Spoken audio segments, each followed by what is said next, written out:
से महत्व रहा है। लौकिक अलौकिक बहुत तरह के पर्व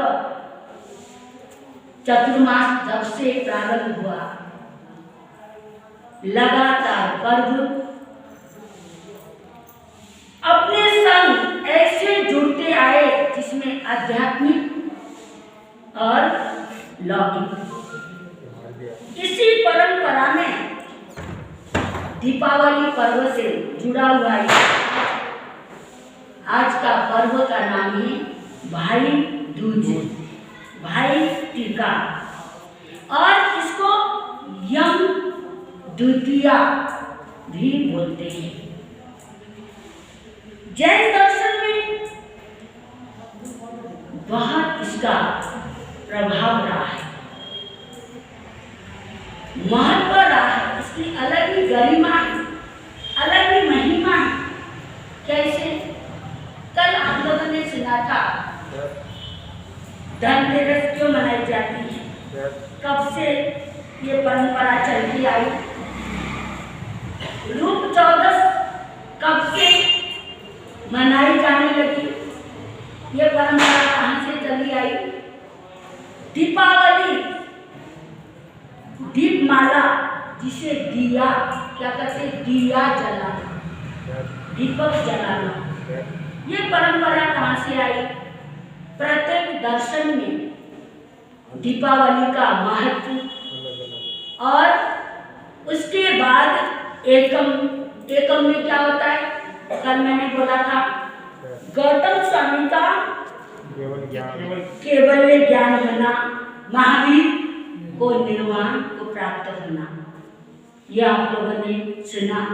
और इसके संग संग वीर संवत, नया वर्ष प्रारंभ होना। और आप लोग क्या करते हैं, उसकी क्या करते हैं आप लोग, वही खाता है ना, दुकान के सारे बदलते हैं।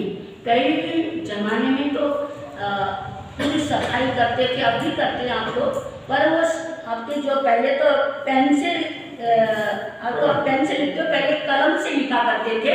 तो कलम को क्या करते थे, वो दवा होता था, कलम उसमें डूबा रहता था, उसको भी साफ करके एकम को, मतलब एकम के दिन उसकी अच्छे से करके फिर लिखते थे। क्या लिखते थे, आप भी लिखते होंगे अभी वो परंपरा में, जैन दर्शन की परंपरा बता रही।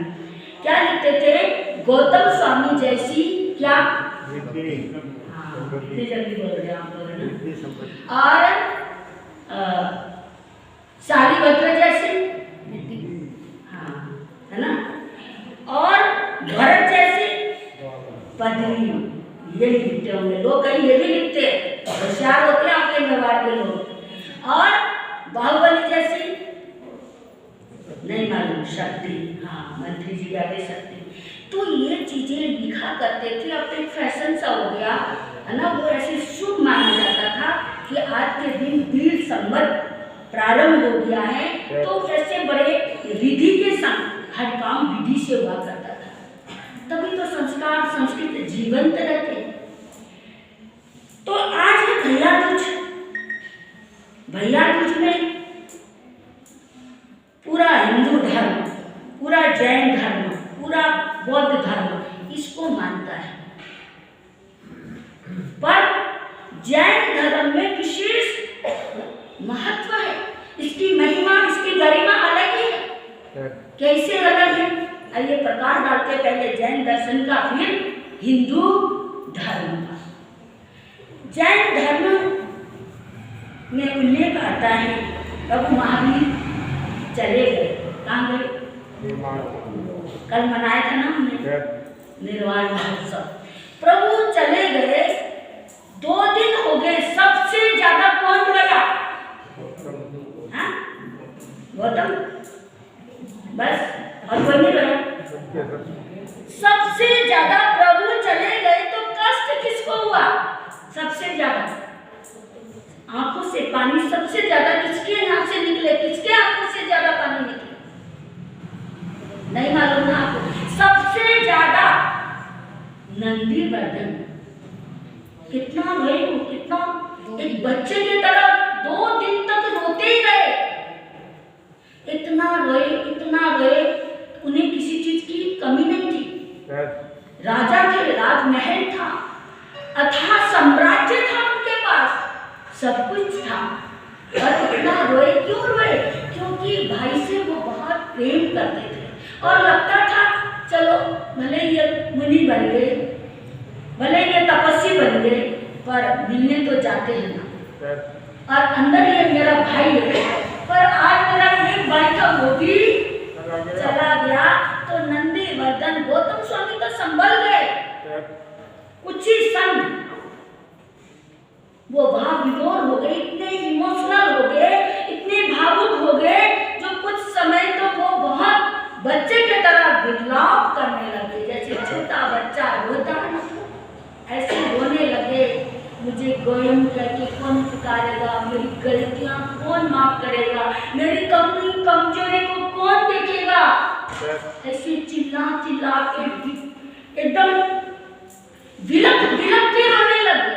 और कुछ समय के बाद एकदम वो संभल गए, उन्हें केवल की प्राप्ति हो गई। नंदीवर्धन को तो 2 दिन हो गए, संभल नहीं पाए, इतना रोए। बहन उनकी सुदर्शना जो बहन है, उसने आके कहा भाई हमारे भाई चले गए, तुम्हारा भी भाई मेरा भी भाई, वो संसार का मसीहा था, परमात्मा ईश्वर प्रभु, वो चले गए, वो मोक्ष में चले गए, वो दोबारा जन्म नहीं लेंगे। और पूरा संसार, पूरा पावा, पूरे 18 देश के, मर्द देश के और कच्छ देश के सारे के सारे जो राजा लोग हैं, वो सभी क्या कर रहे थे? शोकाग्रस्त थे। पूरा ही मतलब भारतवर्ष ही शोकाग्रस्त था। पर ऐसे विलप के रोने वाला कौन था? उनका भाई नंदीवर्धन। इतना रोए।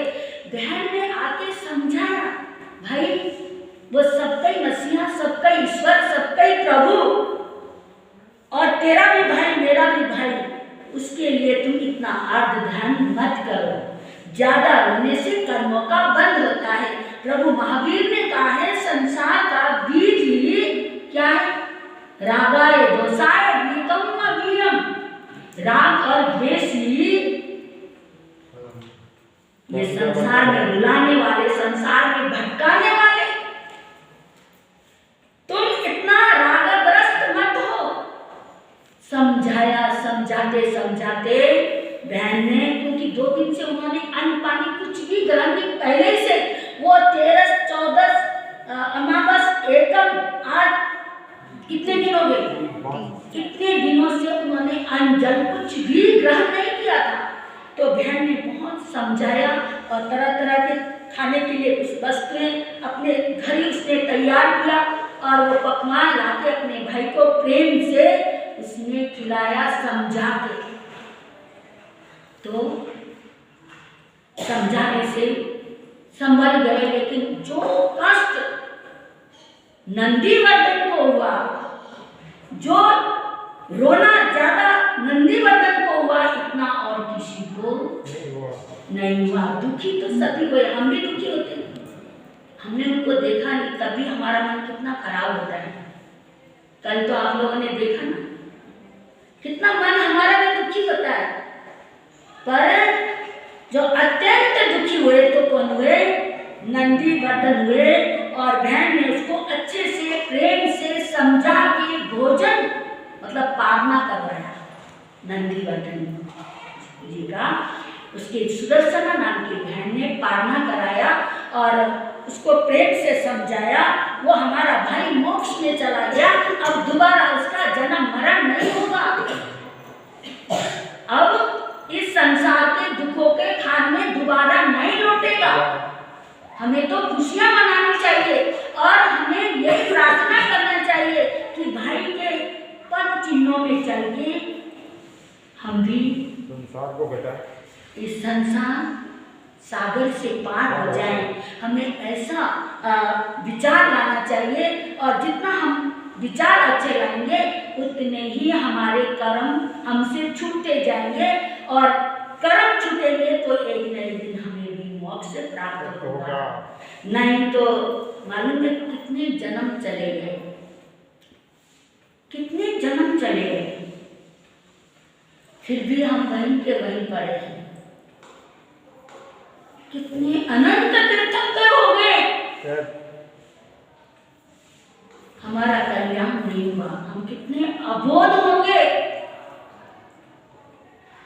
जो जैन दर्शन बोलता है, आज के दिन बहन ने भाई को भोजन करवाया और उसको समझाया, सही मार्ग पर लगाया, तो आज से भैया दूज भाई टीका के नाम से ये परंपरा जैन दर्शन में जानी जाती है। और जैन दर्शन में पूरे भारतवर्ष में क्या, पूरे मतलब जैन लोग भी आज के दिन, कोई लोग कहते हम मनाते हैं, पर भगवान महावीर के बाद की ये परंपरा है, उससे पहले की परंपरा नहीं है। जैन दर्शन में कहीं भी उल्लेख नहीं आता। आइए, हिंदू धर्म क्या बोलता है? हिंदू धर्म कहता है विश्वकर्मा की बेटी संध्या, जिसकी शादी सूर्य से होती है। किससे होती है? सूर्य से, सूर्य देव से उसकी शादी हो जाती है। और सूर्य तो बहुत शक्तिशाली है, बहुत ज्यादा उसमें तेज है। और वो जो विश्वकर्मा की कन्या है वो नाजुक है, और उस स्टेज पर वो सामने उसके पास जा नहीं सकती, नजदीक को जा ही नहीं सकती। ऐसी स्थिति पर देव माया से उसके 2 बच्चे हो जाते हैं। किसके? संज्ञा में 2 बच्चे हो जाते हैं, एक यम और एक यमिनी। और वो विचार करती है कि मैं अपने पति के पास जा नहीं सकती, उनकी सेवा कर नहीं सकती, मैं भी एक पावरफुल बनना है मुझको, मैं भी कुछ करना चाहती हूँ, मैं भी साधना करके तप करके मैं अपने पति के तरह मैं भी शक्तिशाली तेज मैं बनूं, ऐसी मतलब उसकी भावना होती है। तो उसके बच्चे छोटे होते, यमुना और यम दोनों बच्चे छोटे होते, और बच्चे को किसी के पास छोड़ के जाए, तो उसने अपने माया से, परछाई से, वो अपनी जैसी संज्ञा जैसी सेम खूब जैसे संज्ञा ही है, जो सूर्य को भी मालूम ना पड़े, तो वो एक स्त्री नारी वो तैयार करती है, और उसको अपने बच्चे, ये हिंदू दर्शन बोल रहा है, वो अपने बच्चे उसको सौंप के क्या करती है, वो साधना करने के लिए वो पर्वत पर चली जाती है। और इधर वो छाया नहीं होती, वो छाया अच्छे से बच्चों का लालन पालन करती है, सूर्य के पास जाती है, उसके पास भी 2 बच्चे हो जाते हैं, बेटी का नाम गड्रा और बेटे का नाम सनी। अब चारों बच्चों को अच्छे से रखती है, बहुत प्रेम करती है वो छाया। सूर्य दम रहता है, इसको तो बर्दाश्त ही नहीं, मेरे तेज मेरे तप का, और ये मेरे पास आराम से आती है, क्योंकि उसको मालूम ही नहीं है ये मेरी पत्नी है, ये छाया उसने बनाई चीज है। ऐसे समय बीतता जाता है, वो तो साधना करने के लिए गई, बच्चे धीरे धीरे बड़े हो गए। यम और यमिनी बहुत ज्यादा प्रेम करते हैं आपस में, भाई बहन अत्यंत प्रेम करते हैं, इतना प्रेम होता है, इतना प्रेम होता है, एक दूसरों के बिना भाई और बहन रह नहीं सकते। पर समाज का रीति रिवाज, एक दस्तूर, एक दिन लड़की को क्या किया जाता है, दूसरे के घर भेजा जाता है, मतलब ये तो रीति रिवाज है शुरू से। अब यमिनी की शादी हो गई, यमिनी की शादी हो गई, कभी कभी कितना अटपटा सा लगता है ना, आप लोगों को नहीं लगता? हम गृहस्थी नहीं है, कभी कैसा दुनिया को देख के बड़ा अटपटा लगता है, अजीब सा लगता है।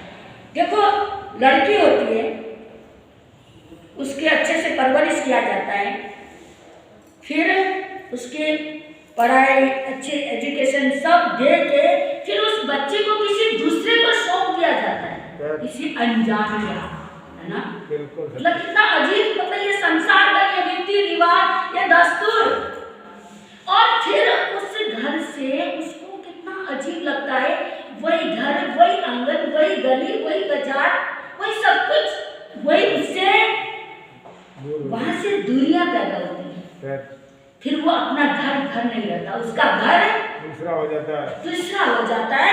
यामिनी कितना प्रेम से रहती थी वहाँ, जो यमुना नदी सुना आपने, तो वो कितने प्रेम से रहती थी और भाई से अत्यंत प्रेम करती थी, भाई के बिना एक पल भी नहीं जी पाती थी, इतना प्रेम था अपने भाई से, यम से। शादी हो गई, शादी होने के बाद भाई का, उसका काम क्या होता है? यमराज का क्या काम होता है? बता दो, आपको मालूम? नहीं मालूम? उसका काम क्या होता है? वो तो मृत्यु का देव है, उसका काम क्या है?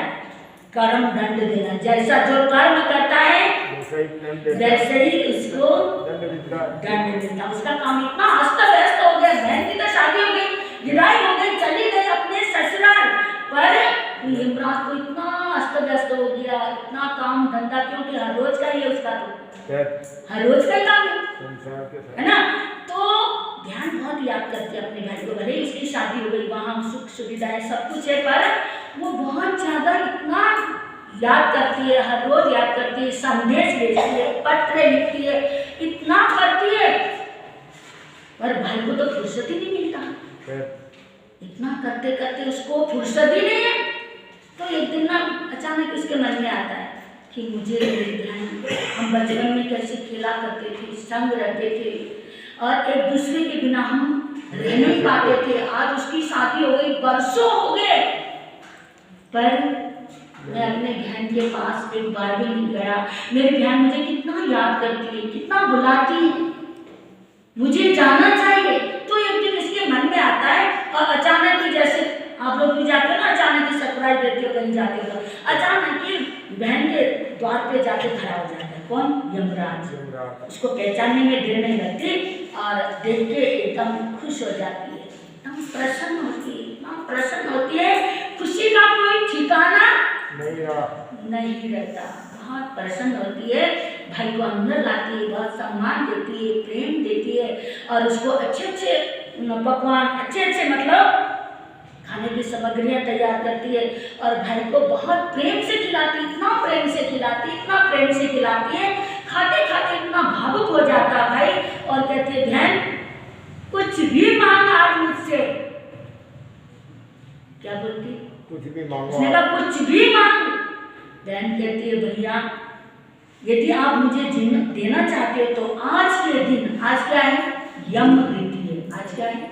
यमदूत। हाँ, तो आज के दिन जो भी भाई को जो बहन तिलक करे, भोजन कराए, तो उसका भाई को कभी भी अकाल मृत्यु ना हो, ये वरदान मांगा। उसने ये वरदान मांगा, आज के दिन कोई भी बहन अपने भाई को तिलक करे, भोजन कराए, और भाई भी बहन को सम्मान दे, सत्कार दे, और दोनों का प्रेम बढ़े आपस में। दोनों का, कितने अपने भाई बहन को देखते हैं, वो कहते हैं हम तो बोलते ही नहीं है। कई लोग ऐसे कहते हो, भाई कहता मैं बहन की शक्ल देखना नहीं चाहता, है ना, और बहन कहती है ऐसे भाई को क्या करना।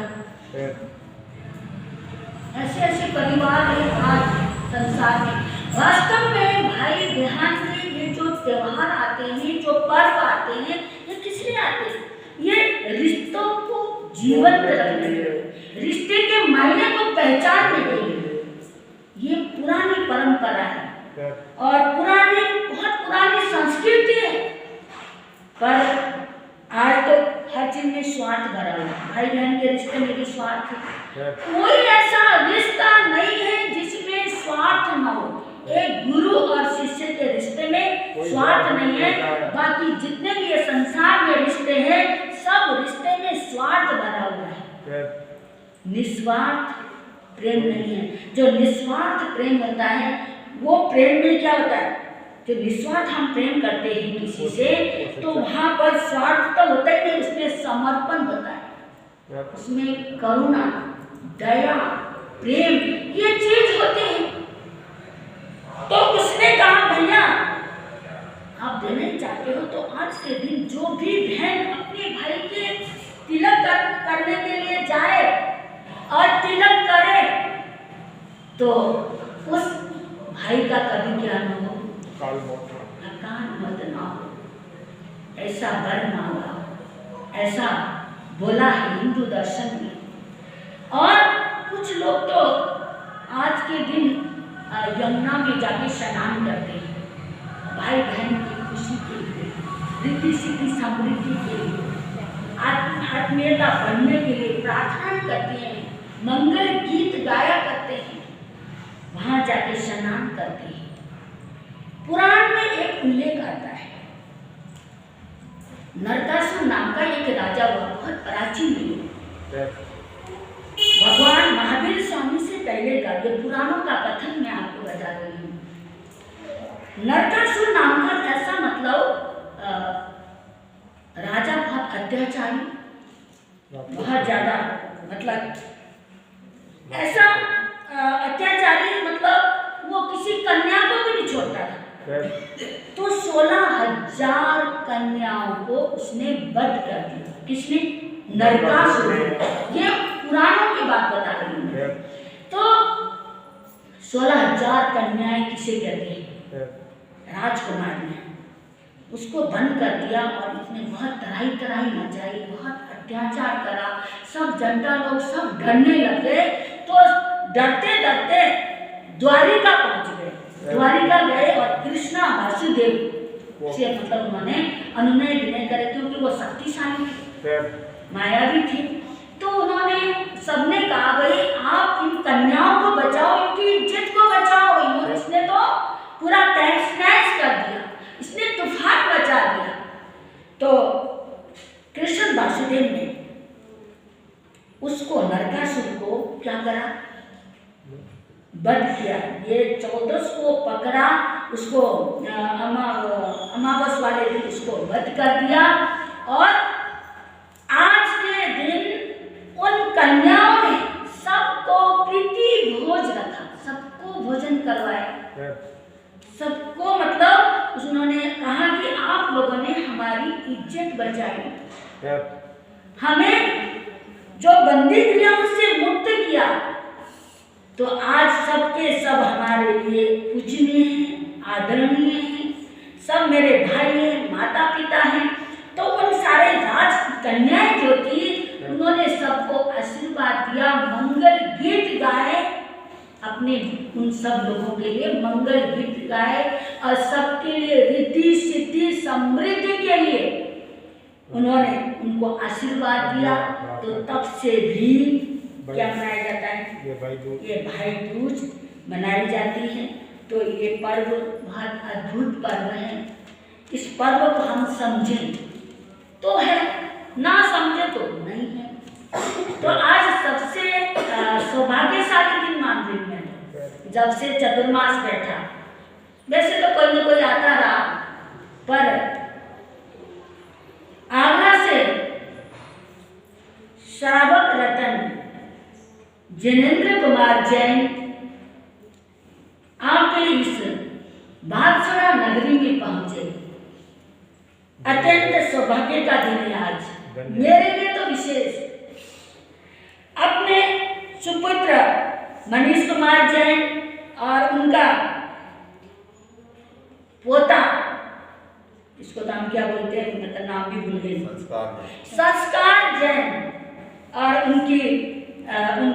उनकी जो पोत्री वो मुस्कान जैन और पुत्र वधू रिंकिता जैन, इस तरह अपने परिवार को लेके जिनेंद्र कुमार जैन यहाँ पहुँच गए। अरे मेरे जीवन, मेरा तो वास्तव में देखा जाए मेरा भविष्य बनाने वाले हैं। देखो ऐसा अद्भुत व्यक्तित्व आपके यहाँ है। आगरा में हमने तमाशा किया 97 का शायद। तो हम मेरे से बड़े अपने गुरु परिवार में हमारी गुरुजी तुल्या डॉक्टर पुनीत ज्योति जी महाराज साहब आदि हम खाने 7 चतुर्मास की अभावत पढ़ाई हमने छोड़ दी थी। तो ऐसे बात चली तो इन्होंने कहा आप एमए करो, क्यों पढ़ाई छोड़ रहे हो? मुझे ऐसे कहने लगे। मेरे संग मुक्ता जी भी थे तो इन्होंने कहा आप पढ़ो, हमें प्रेरणा दी। ये कॉलेज में प्रोफेसर, पापा प्रोफेसर थे, असिस्टेंट रजिस्ट्रार, आगरा विद्यालय में रजिस्ट्रार रहे, आगरा विद्यालय में जमाने के पढ़े लिखे। तो इन्होंने ऐसे मुझे कहा पढ़ो। फिर मनीष जी ने भी मुझे कहा कि आप पढ़ो, अभी तो आपकी उम्र है, अभी से आप पढ़ाई क्यों छोड़ रहे हो? आपको पढ़ाई में रुचि है तो आपको पढ़ना चाहिए। तो इतनी इनकी प्रेरणा इतनी ज़्यादा हमारे लिए, इतनी जागरूकता इन्होंने हमें दी पढ़ने के लिए। भीतर जो हमारे भीतर रुचि आ जाए, जागृति आ जाए, इन्होंने इनकी प्रेरणा से इन्होंने एमए करवाई हमें आगरा यूनिवर्सिटी से, आगरा कॉलेज से, और आगरा से इन्होंने हमें क्या करवाई, पीएचडी जैसी पदवी। ये सब कहाँ से मिली? इनसे ही मिली है मुझे। या तो इनके बहुत मतलब एक प्रकार से ऋणी हूँ समझ लो। इतना और इतनी आत्मीयता मुझे इस परिवार ने दिया, इस जन्म में तो मैं इनको कभी भूल ही नहीं सकती। और जब जब भी अनुकूल हुए, इतनी उम्र में आना, ऐसे माहौल में देखो, कभी कोरोना है, कभी डेंगू है, कभी वायरल इन्फेक्शन बढ़ रहा है, कभी कुछ हो रहा है, ऐसे माहौल में भी आने की एक उत्कंठा होना भीतर, इनकी बहुत बड़ी बात है। और मेरे पढ़ाई में इतना ध्यान रखा, मुझे याद है मैं बागहंता में थी तो एक दिन 2:30 बजे भयंकर गर्मी, जैसे आपके राजस्थान में गर्मी होती है ऐसे आगरा में भी बहुत गर्मी होती है। 2:30 बजे पुस्तक लेके आया। मैंने कहा, तब मैं छोटी नहीं थी, मैं इनको ऐसे कहा अंकल जी मैंने कहा आपको बहुत परेशान करा, ऐसे बोला। तो कहने लगे अरे आप कैसी बात करते हो, ये तो मेरा सौभाग्य है। क्या मेरी बेटी मेरा बेटा पढ़ता, क्या मैं नहीं करता? ये तो मेरा सौभाग्य है। तो ऐसे श्रावक रतन यहाँ पर आ गए, बहुत खुशी और भीतर एकदम उल्लास और खुशी का माहौल महसूस हो रहा है, बहुत अच्छा लग रहा है। भगवान इनको खूब शक्ति दे, देव गुरु धर्म की इन पर कृपा बरसे, खूब लंबी उम्र हो इनकी। मेरी ऐसी इनके लिए ढेर सारी शुभकामनाएं। इन्हीं शुभकामनाओं के साथ वो छोटा बच्चा ये मुझे क्या कहता है, कहते अब आप वो वीर नाम की हीरेमती क्यों नहीं बोलते? ये मुझे, क्योंकि वो हमारे शास्त्र में कम समय कम होता था। फिर यहाँ तीन जनों का अपने यहाँ ऐसा मतलब उनका डेवलप हो गया। 3 अपने परिवार, नाहर परिवार और चौरड़िया परिवार, गोरा परिवार। बहुत हमें भी बहुत कष्ट हुआ। हफ्ता 10 दिन के भीतर इतना मतलब अजीब सा ऐसी घटना घटी। 1-2 घर तक मैं कल जाके भी आई। एक दो परिवार में लेके गए थे मधु जी मुझे। तो देखो बहुत कष्ट हुआ हमें भी अभी त्योहारों के दिनों में, तो इसलिए भी आप लोग कम आए। कोई बात नहीं, अब हमारे भी जाने के दिन आ रहे हैं। तो ये बच्चे ने मेरे को बार-बार जब भी मुझे देखता है, आपको क्यों नहीं बोलते, इतना छोटा बच्चा, मैं दंग रहती हूँ इसको देख के, आपको क्यों नहीं बोलते? मैं घर बैठ के भी सुनता हूँ, तो अब बोलेंगे ठीक है। वीर नाम के वीर मोती प्रभु